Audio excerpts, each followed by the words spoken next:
safety, and our special teams, obviously I'm high on. I just mentioned them, Devin, Bill, and Christian. No, that is our returning starters. Excited about our non-conference opponent schedule. It never is easy. I don't think you could have an easy schedule in the SEC. I just don't think it would happen. You could have easier, but the word easy and nothing left on the back end of it never happens in the SEC. We open up with Alabama A&M. It's going to be nice. It'll be nice for the Arkansas fans because we haven't played at home our first home opener since 22. So that'll be great to have that game. Then we go play Arkansas State in Little Rock. We've never played Arkansas State. So that should be exciting for both Arkansas State and the University of Arkansas. Butch Jones, they just came off a 8-5 season. He's doing a wonderful job over there.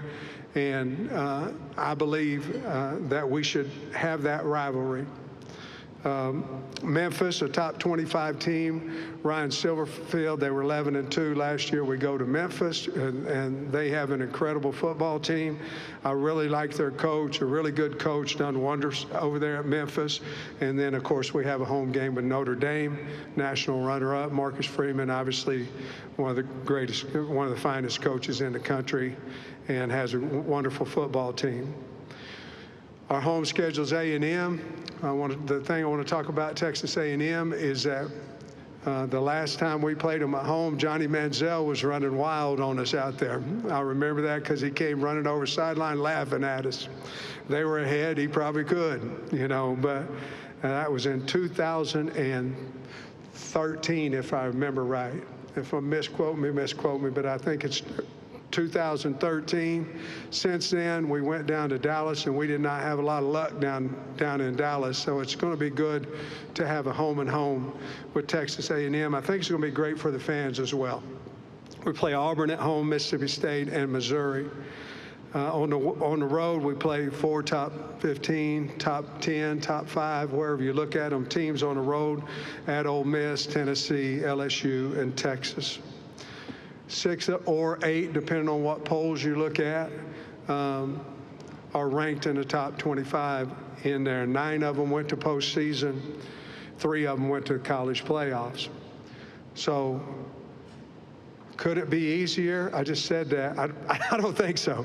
I think it's an outstanding schedule. With that, everybody, that gives the University of Arkansas one hell of an opportunity. That's what it does. And we've got a good football team, too. They have to play Arkansas, too, now. We know who we're playing. They know who they're playing, too. But we're proud of our football team. This is talking season, but this has nothing to do with what I'm saying. Y'all know me. I think we've got a good football team. I think we've got a really good football team. We've got our starting quarterback coming back. We're a big team. If you look at us, we're not small in any area. We're a fast team. And we have wonderful leadership. I do want to go back here just for a second, and I want to talk to you about the 3 guys that we brought with us. Brought Taylon Green, and we've talked about Taylon and how competitive he is, how much of a leader he is, and all those things. He went to the Manning passing camp. I think he did wonderful down there. He's from Louisville, Texas. He finished 40 yards from the all-time total offensive record for the University of Arkansas last year, 40 yards away from that, and he was hurt the last 8 games of the season. We brought Xavier Sorey, graduated out of IMG from Florida. He led our team in tackles last year, a wonderful guy. You'll enjoy talking to him as well. And then we brought Cam Ball. Cam Ball's from right here, Tri-Cities High School. Cam lost his father this summer, bout with cancer. I will say this, it was one of the most gratifying, joyous ceremonies that you ever could be a part of. It was unbelievable. His dad, Charles, was a fine man. He's wearing a pendant, a necklace in recognition of his father. But Cam has great faith, and it helped him get through it. In closing here, guys, I appreciate you, number one. Number two, we've got a fine football team. We do. And I'm excited to start this season. As of right now, we only have one young man that won't be able to start when the season starts. That's Ismail Sisi. He had a wrist surgery, tore some ligaments and a bone in there. He'll probably be out for the season. Other than that, we'll be ready to roll on August 1st, and I would be honored to take questions from you. Thank you, Coach Pittman. If you have a question, please raise your hand. Molly Ann, Holly, or Olivia will get a microphone to you. Coach, we're going to start over here on our far left-hand side, third row. Coach Dave Shoemade, SEC Unfiltered.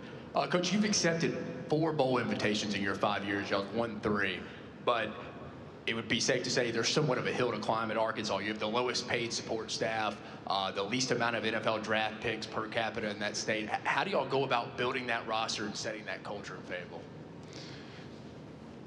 Man. You know, we have to go outside of our state. In-state recruiting has changed over the last 3 or 4 years because of NIL, and so you have to think about the talent, who it is, versus what the pay is expected, and so that's been a little bit more difficult in our state. But we like to stay within an 8-hour radius if we can. We've expanded that just a little bit, where our kids can come see us several different times. Financially, with revenue sharing, I think now we're back on even keel with everybody, which we weren't. You just read that off. You know, when we were even, we went from 4-20 to top 20 in 2 years. And so I think the program has a chance to get back up to around those 9+ wins than where we were before, just simply because we have the finances to back that. We've got a good football team, we've got a good staff, we've got great facilities, and we got a great state of fans at the University of Arkansas and the state of Arkansas. There's no reason we can't do it. If I was going to make an excuse, it would be financially, is why we haven't done quite as well as where we were projected my first 2 years. But I think now, with it being even, look out, the Razorbacks are coming on. Coach, we'll go over to our right-hand side, about halfway back. Wilson.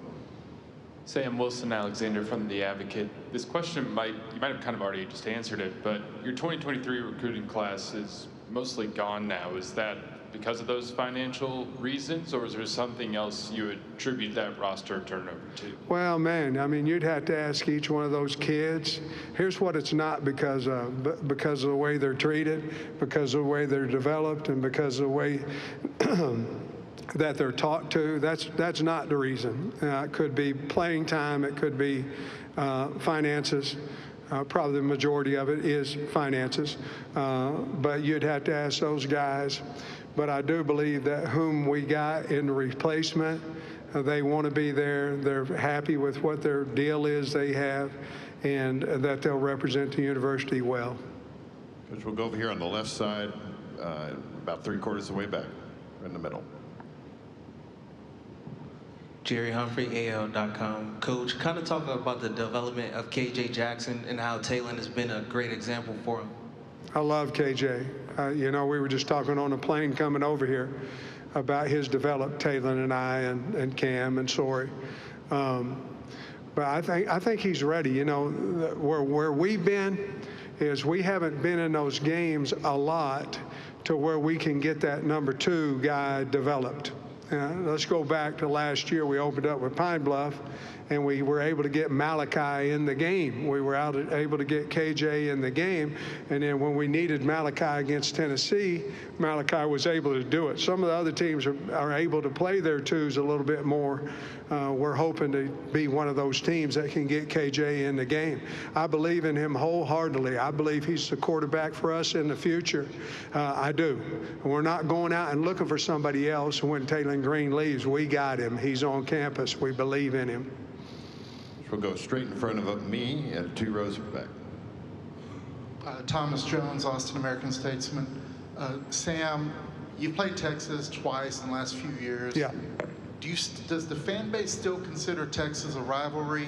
What have you learned about that rivalry in those 2 games, and what do you expect going down to Austin this year?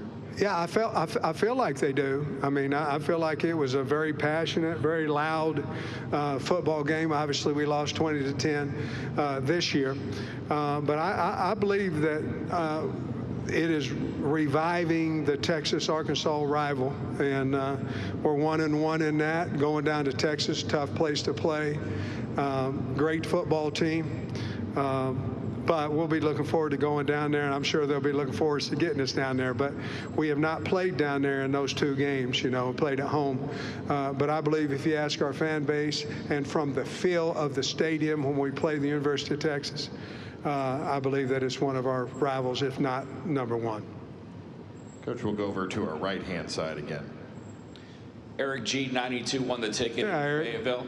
How you doing, Coach? Good. You mentioned the A-State game. You guys are playing them this year, and you need that rivalry. Butch Jones has been pretty adamant about wanting to play it every year. Would you like to see it added to the schedule on an annual basis? And if so, is that game best played in Little Rock, or No. is it best like 2 for 1, home and home? No. I want to play them in Fayetteville, and if that's what I want to do. You ask me what I want. If we're going to play Arkansas State, I want to play them at home. And right now, under contract, we're in our last year at Little Rock. Now, whatever the governor decides, that's what she decides. But right now, that we're in our last year at Little Rock, so it'd have to either be there or here. And I'm not real interested in going over there and playing. Coach, we'll stay in that section. Barry, 3rd row, on the near out. Yeah, Barry Trammell, Tulsa World. Hey, Sam, it seems like every year your job's under discussion. Is Sam going to be back? Is Sam going to be back? Yeah. Does that make your job more difficult? Does it not matter anymore? Does it handle you personally? What are the ramifications of the constant discussion over yours or any other coach's job situation? Well, when they discuss other coaches, it doesn't affect me, so I'm good there. But let me say this. The only ramifications of someone constantly having you on this list or whatever other list is recruiting. That's the only thing. And it seems to affect us a little bit more in the state of Arkansas because they're up on the Razorbacks, they see more. Now, how can we stop that? We win more games. That's what we can do. Look, most everything God brings on, he brings on himself. Most things that come out, you earn it. Now, you may disagree with some of it and all that, but I've earned that. I mean, I have. To get off of that, we've got to win more games. But I'll say this. To consider that you're going to go coach some player for 10 years in the SEC, you're a fool. Kirby Smart, Stoops, that's it in this league. So I think you got to look at it as year to year. How are you doing?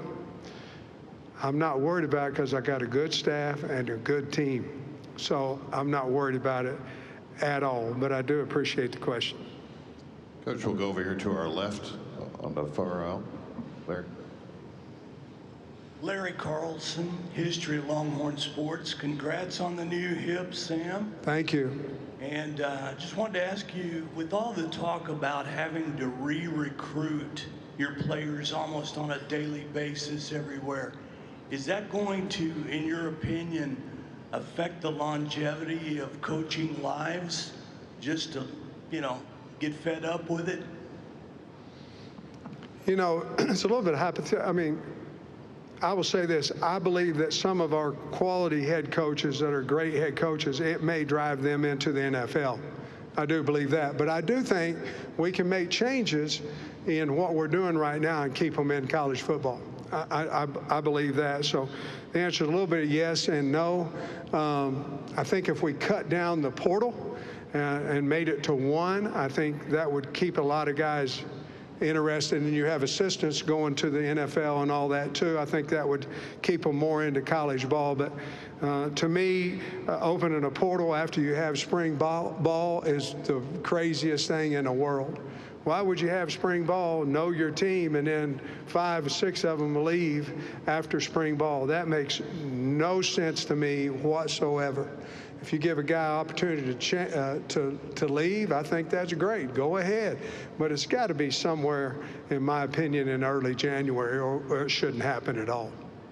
Coach, we're going to go all the way to the back of the room at left. Hey, Coach. This is Reagan Scarta of Inside Arkansas. Tell us a little bit about your tight ends and receivers. There was almost a complete turnover of personnel in those 2 position groups since last season. Who do you expect to be Taylon Green's main targets? Well, when you started talking, I knew you was from the great state of Arkansas. Go Hogs. All right. Tight end wise, Rohan Jones, very talented guy. Very talented, fast, very talented. Andreas Polsky, he's coming back. He can do both. He can. I'm not saying Rohan can't do both, but we're going to send him deep. He can run. Andreas Polsky, a good player, can do both. Can catch, can block, can do both. Now, just Platt. Platt is a guy that can do both. We got him from A&M, so he can do both too. Go to wideouts, okay? And you got to add Maddox Lassiter in there as well. So I like our group of tight ends. I do. Let's go to wide receiver. Now, for me to sit here and tell you I know everything about the wide receiver group, I'd be lying to you. Again, I told you about coach speak. I'm not going to do it. I'm going to tell you what I believe, and whatever you believe, you believe. But at wide receiver, I think we've got about 8, maybe 9 that can play in this league. Whom they are, who will run out there with the first group and all that, we're going to run somebody out there August 1 with the first group. Is that going to be the first group? I don't know. But we've got Jalen Brown and C.J. Brown. Those are 2 right there. I love our slots. And Raylan Sharp and Cam Shakes, love them. Love Cam returning punts as well. But I really like those 2 guys. I think we've significantly upgraded there with both of those guys. I really like that. And then on the other side of wideouts, we have Omega Blake. We have Monte Harrison.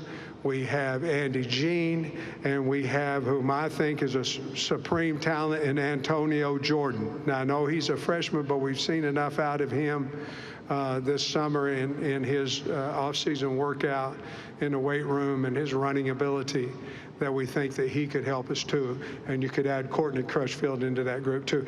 I believe that we have a really good wide receiver core. Again, we're big, we've got length, and our tight end. Now we finally have 2 tight ends that you could throw 12 package out there, and you could throw the ball to either one of them, and you could run the ball. Coach, we're going to go straight down here to our right on the front row. How you doing, Coach? Demetrius Johnson, Underhill Media. What's up, man? Yeah, I just wanted to ask you about your addition of Remy Cofield and how his position has allowed you to get back to coaching and kind of step away from the finances of college football. Man, he's helped me. You know, the thing Remy's done is he's a good communicator, and all this negotiation through agents, through parents, through whatever it is, he's handling that. I'm not. And man, you talk about taking a lot off a man's plate. The other thing too is it affects you, and somebody asked me that question a while ago about the portal.